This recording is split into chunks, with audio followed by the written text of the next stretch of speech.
Hello दोस्तों, स्वागत है आपका अपने यूट्यूब चैनल एग्जाम गुरु में। दोस्तों आज मैं आपको यहाँ पे इंडियन कोस्ट गार्ड सेटर यहाँ पे आपको साइंस के टॉप 25 यहाँ पे क्वेश्चन कराऊंगा। साइंस की आपकी 10 मार्क्स की साइंस पूछी आती है, जो कि आपकी साइंस जो पूछी आती है वो physics plus chemistry plus bio तीनों की मिश्रण से बन के आती है। तो मैंने फिजिक्स केमिस्ट्री बायो तीनों से यहाँ पे 25 क्वेश्चन लिए, तो पूरा वीडियो ध्यान से देखिएगा। ठीक है भाई, चलो अगर आपको लगता है भाई मेहनत लगती है तो आप लोग छोटा सा एक लाइक कर दीजिएगा, बस और कुछ नहीं चाहिए। लाइक कर दीजिएगा, सब्सक्राइब कर दीजिएगा, ठीक है। और किसी का भी प्ले लिस्ट चाहिए कमेंट बता देना। लिखा क्या है आपका यहाँ पे 25 क्वेश्चन देखने को मिलेंगे, तो ध्यान से समझ के करिएगा। देखिएगा, रेफ्रिजरेटर होता है किस प्रकार का इंजन होता है? तो रेफ्रिजरेटर को शीतलक भी कहते हैं। अब शीतलक आप लोगों को नहीं पता होगा, अब आपको पता चल जाएगा। फ्रिज, फ्रिज को शीतलक और रेफ्रिजरेटर तीनों नाम दिए गए हैं। तो भाई फ्रिज कहते हैं आप भाई, ठीक है। तो जो भी कहना हो, रेफ्रिजरेटर को फ्रिज और शीतलक दोनों कहते हैं, तीनों कहते हैं। तो किस प्रकार का इंजन है? तो आपका विपरीत दिशा में कार्यरत ऊष्मा इंजन है। विपरीत दिशा में करता है ये कार्य, ठीक है। और ये ऊष्मा इंजन है, तो मतलब का सी, मतलब कि सी ऑप्शन यहाँ पर राइट ऑप्शन आपका बनेगा। 15 नंबर प्रश्न दिया गया है, किसी वस्तु का द्रव्यमान आपका 5 किलोग्राम दिया है। तो एम आपका 5 किलोग्राम दिया है, वेग आपका 0.5 दिया गया है, और इसकी गति ऊर्जा मतलब के पूछा गया। तो काफ़ी बार इस क्वेश्चन को बता चुके हैं सूत्र से। देखो पिछले प्रैक्टिस सेट में बताया था, के बराबर 1/2 mv² होता है, ठीक है। तो के आपका यहाँ पूछा गया है 1/2 है, एम आपका 5 दिया है, और 0.5 का होल आप स्क्वायर कर सकते हैं। तो 0.2 बार लिख लो भाई, सीधी बात है, ठीक है। चलो तो इसको या फिर ऐसे पॉइंट हटा के यहाँ पे 100 कर सकते हो। 55 25 25 जगह 100 आएगा यहाँ पे। 4 दूनी 8, 5/8, 5/8। तो आप लोग 8 से इसको भाग दे देना, 5 से 0.8 छंग 48, 0.6 करके कुछ आएगा, यही आएगा आपका 15 का ए ऑप्शन राइट ऑप्शन बन जाएगा। अगला दिया गया, माइक्रोफोन बदलता है। माइक्रोफोन क्या करता है? देखो आपका यहाँ पे जो ध्वनि ऊर्जा को विद्युत ऊर्जा में कन्वर्ट करता है, माइक्रोफोन है जो ध्वनि ऊर्जा को विद्युत ऊर्जा में कन्वर्ट करता है। 16 का यहाँ पे ए ऑप्शन राइट ऑप्शन आपका बन जाएगा। लिखा है फ्यूज तार किस धातु बना होता है? फ्यूज तार आपका किस धातु बना होता है बताइए जरा। तो फ्यूज तार आपका नाइक्रोम का बना रहता है। फ्यूज तार जो होता है वो आपका नाइक्रोम का बना होता है। इतने कम समय में दोस्तों आपको मैं 25 क्वेश्चन करा देता हूँ, तो भाई वीडियो को लाइक कर देना, और चैनल सब्सक्राइब नहीं किया है तो कर लीजिएगा, ठीक है। आप लोगों को पता है भाई दोस्तों मेहनत लगती है, थोड़ा बहुत लाइक भी कर दीजिएगा। चलो भाई, तो 60 क्वेश्चन करा के 60 क्वेश्चन भी मैंने साइंस से रिलेटेड कराए हैं। 3-4 क्लास कराई महामैराथन की। तो आप लोगों को देखना हो तो कमेंट बता देना, आपको उसकी भी लिंक मिल जाएगी। कमेंट में बता दीजिएगा रीजनिंग साइंस इंग्लिश मैथ किसका चाहिए, आप लोग कमेंट में बता दीजिएगा, आपको लिंक मिल जाएगी। अब यहाँ पे दिया पानी में छड़ मुड़ी हुई दिखाई देती है, वो किसके रीजन की वजह से होता है? तो यहाँ पे राइट ऑप्शन आपका क्या बनेगा? ए पार्ट। अपवर्तन के कारण होता है जो पानी में छड़ मुड़ी हुई दिखाई देती है। अगला प्रश्न दिया गया यहाँ पे आपका, वाट किसका मात्रक होता है? वाट आपका किसका शक्ति का मात्रक वाट होता है, ठीक है। दीर्घ दृष्टि दोष को हाइपरमेट्रोपिया भी कहते हैं। हाइपरमेट्रोपिया भी कहते हैं, ये चीज़ आप याद कर लीजिएगा। तो उत्तर लेंस होता है दूर दृष्टि दोष को, और जो दूर दृष्टि दोष होता है या दीर्घ दृष्टि दोष, इसको हाइपरमेट्रोपिया भी कहते हैं। ये उत्तर लेंस होता है, ठीक है। इससे रिलेटेड निवारण के लिए उत्तर लेंस का उपयोग किया जाता है। और एक होता है निकट दृष्टि दोष, उसको कहते हैं मायोपिया केवल कहते हैं उसको, उसके लिए अवतल लेंस का प्रयोग किया जाता है, ठीक है। तो ये चीज़ आप लोग याद कर लीजिएगा। अब यहाँ इलेक्ट्रॉन एवं प्रोटॉन का योग क्या कहलाता है? इलेक्ट्रॉन और प्रोटॉन का योग क्या कहलाता है? तो परमाणु द्रव्यमान कहलाता है। परमाणु द्रव्यमान कहलाता है। यहाँ पे जो 21 का बी पार्ट है वो राइट ऑप्शन यहाँ पे बन जाएगा। अगला दिया गया है इलेक्ट्रॉन प्रोटॉन, वही आपका परमाणु द्रव्यमान हो जाएगा। पारक किससे निकाला जाता है, किस विधि द्वारा?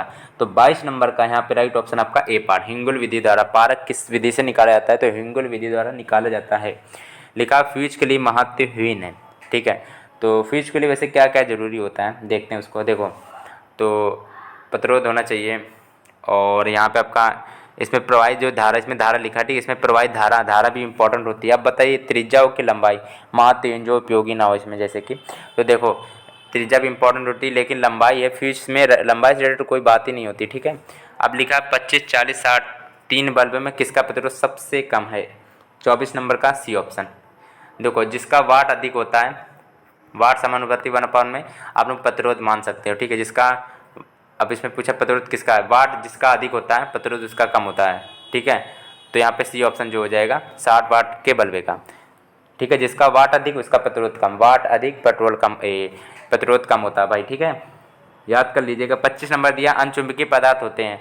अनचुंबकीय पदार्थ ठोस द्रव गैस तीनों होते हैं। अनचुंबकीय पदार्थ जो होते हैं वो ठोस द्रव गैस तीनों होते हैं। ये सभी राइट ऑप्शन आपका बन जाएगा। यहाँ पे 25 क्वेश्चन लिए, तो भाई आप लोग आराम से ध्यान से देखते रहिएगा।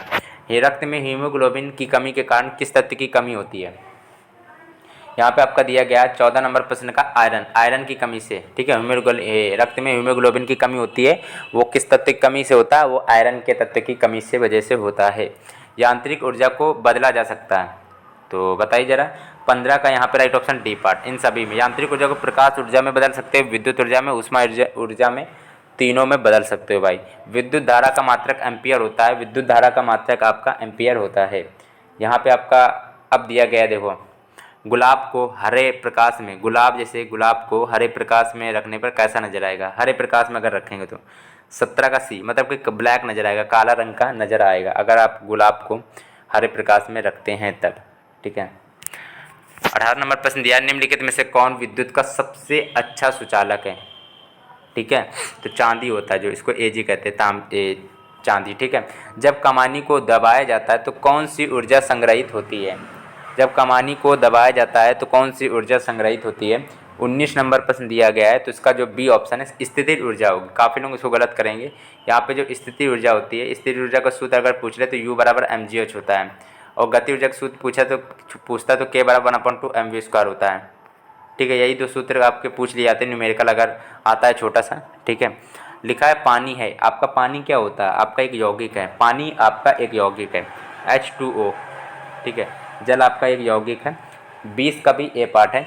चलो, सूर्य का प्रकाश पृथ्वी तक कैसे पहुंचता है? जो सूर्य का प्रकाश होता है वो पृथ्वी तक विकिरण विधि द्वारा पहुंचता है, विकिरण विधि द्वारा पहुंचता है। 21 का पहला राइट ऑप्शन यहाँ पे बन जाएगा।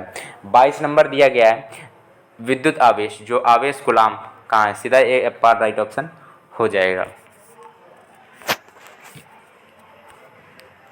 चलो भाई, एक इम्पॉर्टेंट बात आपको बता दें, सुनना ध्यान से। Indian coast guard set reasoning, 1 minute की बात है, 1 मिनट रुक जाइए। Reasoning, English, math, science, GK, किसी का भी अगर आपको प्ले लिस्ट चाहिए, मैंने इन सब के लिए 100 लगभग प्रैक्टिस सेट करा दिए हैं, ठीक है।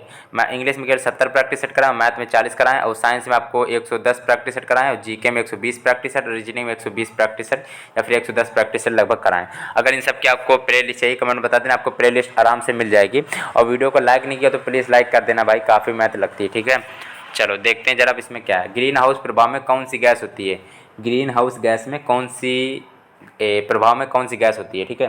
तो आपकी CO2, जो CO2 मतलब होती है कार्बन डाइऑक्साइड, इसको शुष्क बर्फ के नाम से भी जानते हैं, मतलब ड्राई आइस के नाम से भी जानते हैं। इंसुलिन का टीका किस रोग के लिए लगाया जाता है? इंसुलिन का टीका जो होता है मधुमेह रोग के लिए। इंसुलिन का टीका किस लिए लगाया जाता है? वो मधुमेह रोग की वजह से लगाया जाता है। ये चीज़ आप लोग याद रखिएगा। अब लिखा है, विद्युत घंटी किस सिद्धांत पर कार्य करती है? विद्युत घंटी किस सिद्धांत पर कार्य करती है? तो विद्युत चुम्बकीय सिद्धांत पर कार्य करती है, ठीक है। तो बताइए जरा इसका राइट ऑप्शन आपका, ठीक है। जो विद्युत घंटी होती है वो विद्युत चुंबकीय सिद्धांत पर कार्य करती है, चुंबकीय सिद्धांत पर कार्य करती है। 25 का ए ऑप्शन राइट ऑप्शन यहाँ पे बन जाएगा। लगभग आपको 25 क्वेश्चन कराए थे इतने कम समय में। दोस्तों वीडियो को लाइक नहीं किया तो लाइक कर दें, चैनल सब्सक्राइब नहीं किया तो कर लीजिएगा।